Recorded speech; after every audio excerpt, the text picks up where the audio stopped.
Good evening, friends of the Inner Sanctum. This is Raymond, your host. We have an expert on murder here tonight. He has a rather strange idea. Something about everybody being a potential murderer. Perhaps he's right. Perhaps one of us here, right in this room, is capable of committing a murder. Take a good look at your neighbor. Maybe he's the one. Or, maybe it's you.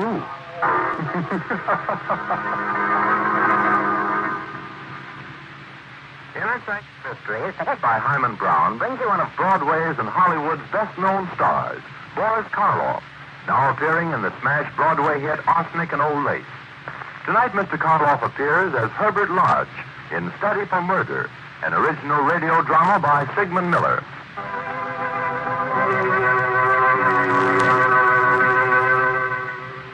In one of the cells of the death house stands a man, holding tightly onto the bars, a dazed expression on his young face.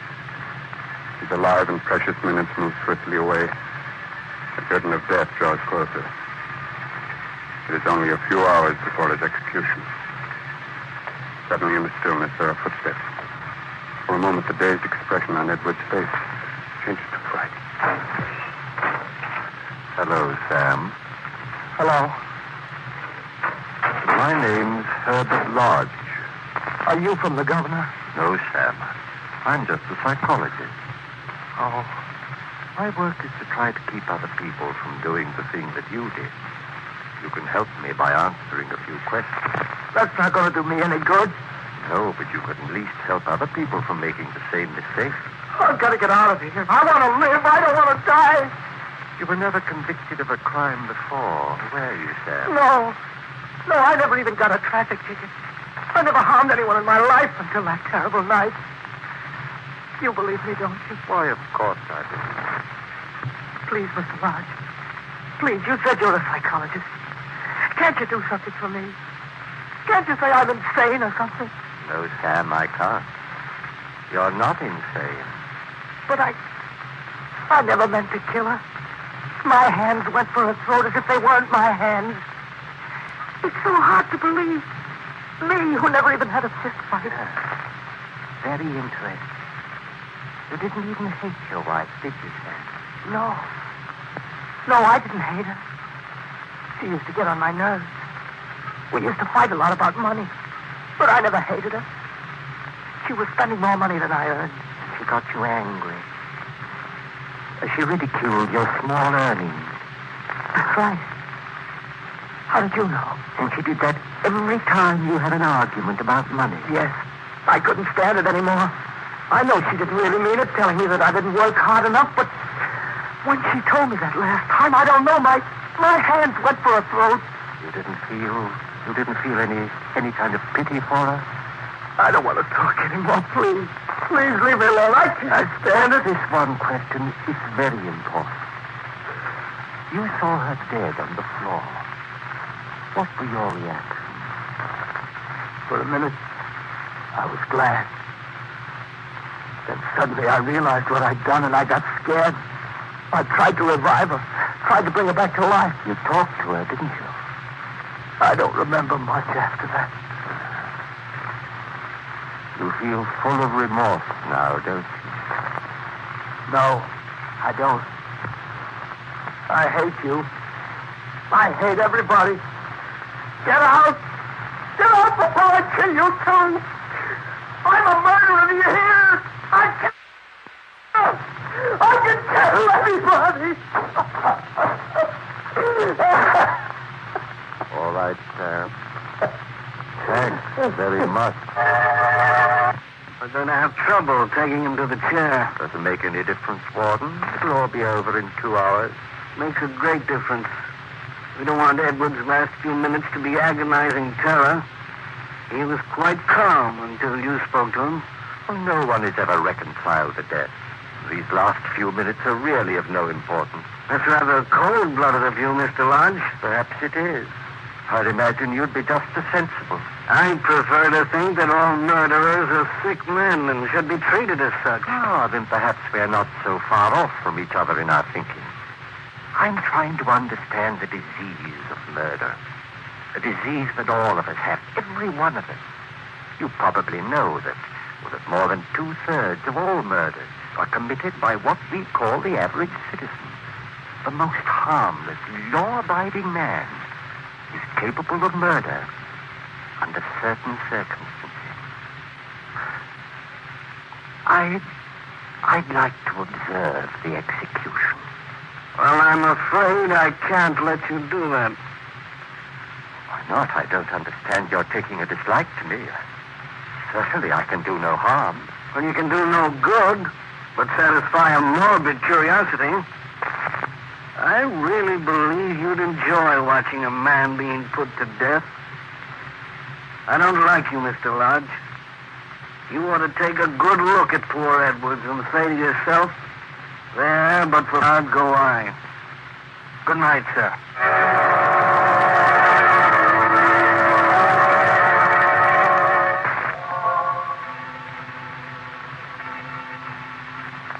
Well, Margaret, Edwards has just paid with his life. I managed to get a lot of valuable information out of him before he went to pieces. Herbert, maybe you ought to take a rest. Stop working on your book for a while. A vacation would do you good. Well, you're not worried about me, are you, Margaret? But no good can come of it at the rate you're going. Why, the only thing on your mind is murder. Oh, you don't understand. I've got to know more about the desire to kill. All of us are capable of murder, and knowing that even I can commit murder fills me with a horrible fascination. You don't know what you're saying, Herbert. I've got to explore the whole field of crime, track down every detail that leads to murder. Everyone I meet is a subject for study, and I myself am my own best subject. I've never felt so keen about anything in my life. I can't stop now. You're playing with fire, Herbert. Well, yes, perhaps I am. But you can't write about fire unless you've been burned. Oh, please give it up. I don't like the underworld people you've been associating with. You mean Whitey? Yes. I can't stand him. Well, I'm sorry, but I'm going to see him again tonight. It's taken me a long time, but I've finally succeeded in forming a tribe of my own. A tribe? What are you talking about? It's the underworld term for gang. Why, you're out of your mind. You've become a gangster. Only temporarily. But as the big brains of the mob, I'm going to see crime and murder from the first row. We're going to muscle in on some racketeers' territory. I absolutely forbid you to do it. Oh, please, Herbert. I've made up my mind. Don't waste your time trying to stop me, Margaret. I don't want to be unpleasant with you.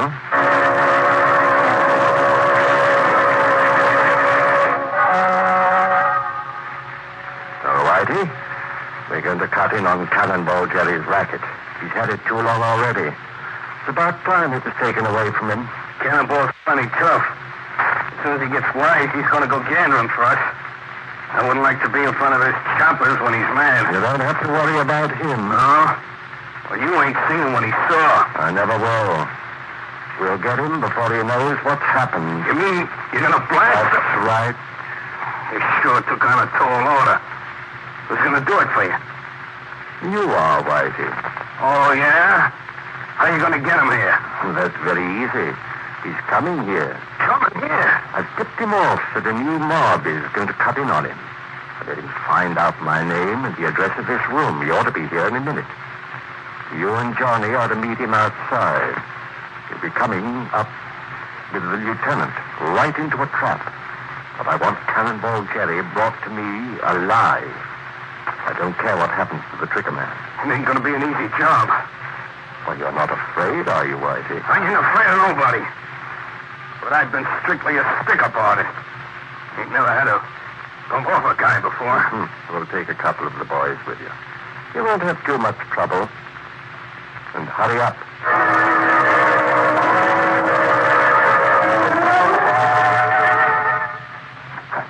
All right, Cannibal, inside. What goes on here? What's your game? The boss wants to see you get in. Oh, you must be the terrible Cannonball Jerry. Nice of you to come visiting me. Who are you? I ain't never seen you before. I'm the man you were going to take care of. Except that the tables are turned. Where's the trigger man, Whitey? I had to slug him. Johnny's outside doing spot duty. In case any Jerry's pals show up. Excellent. Jerry, you've killed a lot of people in your life, haven't you?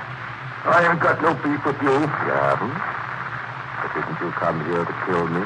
No, I wasn't coming to see you. I never seen you before. You're not going to bump me. I'm sorry to disappoint you, Jerry. You're not going to leave here alive. I wasn't going to kill you. I was only going to scare you. You got to believe me, please. Let me go. I'll never bother you. Well. Running through the sight. Breaking down completely. Let me go. I leave the city. I'll never come back, I swear. All right, you'll leave the city and you'll never come back. Never. Shall I let him have it now, boss? Ain't no sense in wasting time. In a second, we'll give Cannonball a chance to compose himself. You ain't going to get away with it. You'll be following me. You ain't going to get away with it. Here you are, Whitey. Use this silencer. Go ahead. No, don't shoot. I didn't. Oh, okay, boss. Me, better get Herbert. Is this the first man you've killed? Yeah, it's my first. How do you feel? Leave me alone. You've just ended a man's life, Whitey. Doesn't it make you feel powerful to be able to lop off 30 years of someone's life in a second? Leave me alone, I tell you. All right. A bit upset. But tomorrow we move in on Jerry's business. Come on. We'll go home. I hope you sleep well. As well as I will.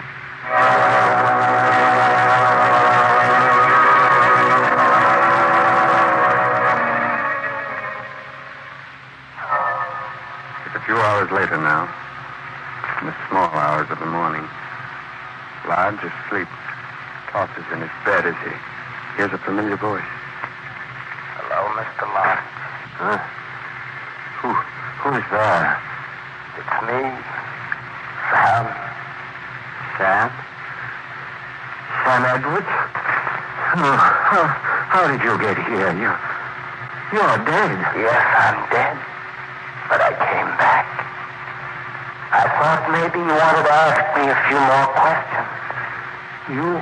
You came back?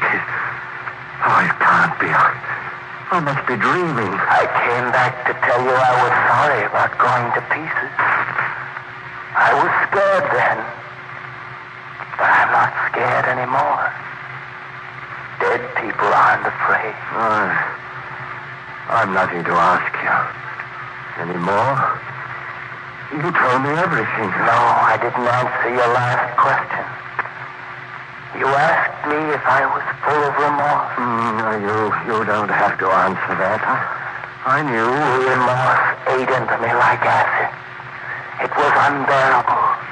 I couldn't stand it. It drove me crazy. It made me hate myself.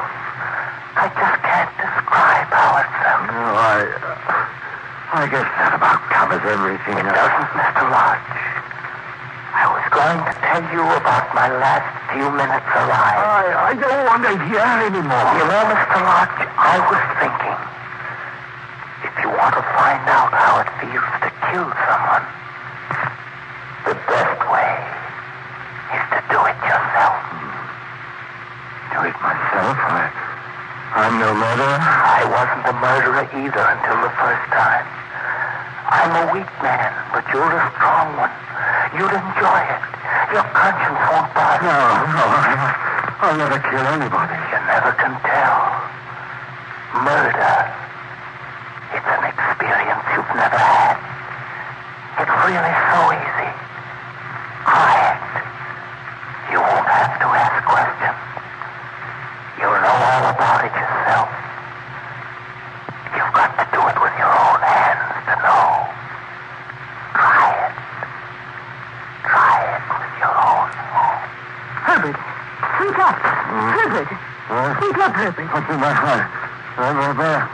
Where am I? I'm dreaming. I'm having a nightmare. I'll say you were. You kept talking in your sleep. Oh, What? What was I saying? You keep repeating, I'm no murderer. I'll never kill anybody. What? I've never talked in the sleep before. It's been a vivid dream. Herbert, you've got to stop this horrible research of yours. You can't go on. You'll either get a nervous breakdown or actually kill someone. Oh, please, Herbert, I'm This frightened. is none of your affair, Margaret. I've told you before not to This interfere. is my affair. I'm not going to stand by and watch you get yourself deeper and deeper in this rotten business. Oh, you make me tired. Elections going. Yeah, we're doing swell. I'm waiting for Johnny. We got a few more customers to visit. Well, never mind about Johnny. I'll go with you. I'd like to see some of our clients. Okay, you suit yourself, boss.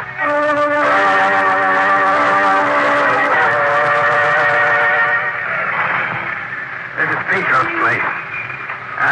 Kind of expecting trouble from him. Huh? What's the matter with him? Oh, he's been beefing about losing business. Says he can't keep up with the payments for protection. And he won't beef after today. Come on. We'll go in. Yes. Hello, Petro. How's business? It's you guys again, eh? Well, what's the matter, Petro? Aren't you glad to see us? No, I'm not glad to see you, you crook. Be careful, Petro, careful. You'll find yourself staring up at the ceiling. Now hand over that money. I didn't do no business today. Hey, you guys are going to make me go out of business. I can't pay no more. Now, Mr. Petro. Surely your life is a little more valuable than the payment. Behave yourself. Hand over the money. Hey, all I got is $11. I'll teach you a lesson you won't forget.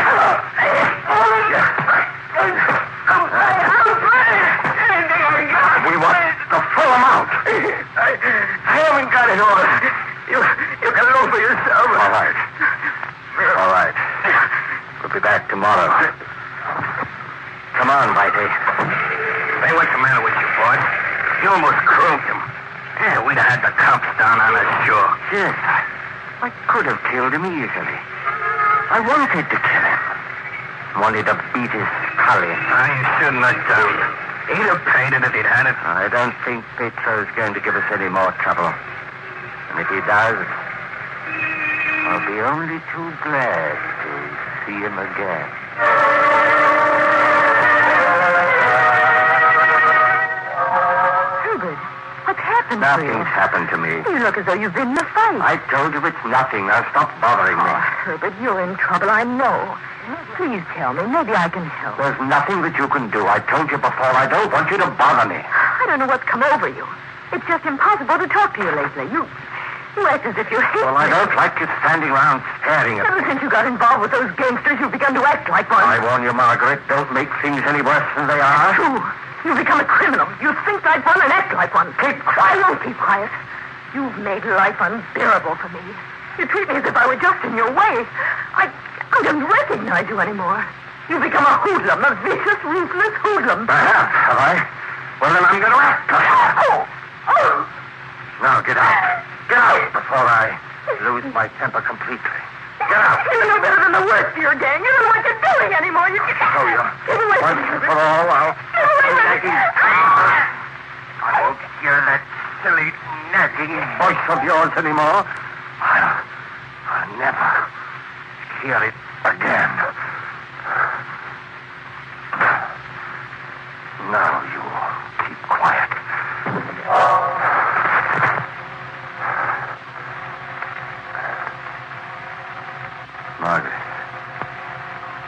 Margaret. She's just unconscious, that's all. Unconscious. Get up, Margaret. I didn't mean it. You know I didn't mean it. I just lost the temper for a minute. Say you forgive me. Please. Talk to me. I told you I was sorry. I tried to revive her, too. Bring her back to life. Son. Once I started, I couldn't stop myself. I had to do it. Yeah, I couldn't help myself. My hands went for her throat as if they weren't my hands. Yes, that's it. I didn't hate her. She got on my nerves. Yes, I didn't, Hazel. I didn't. But I've killed her. I've killed her. I've killed her.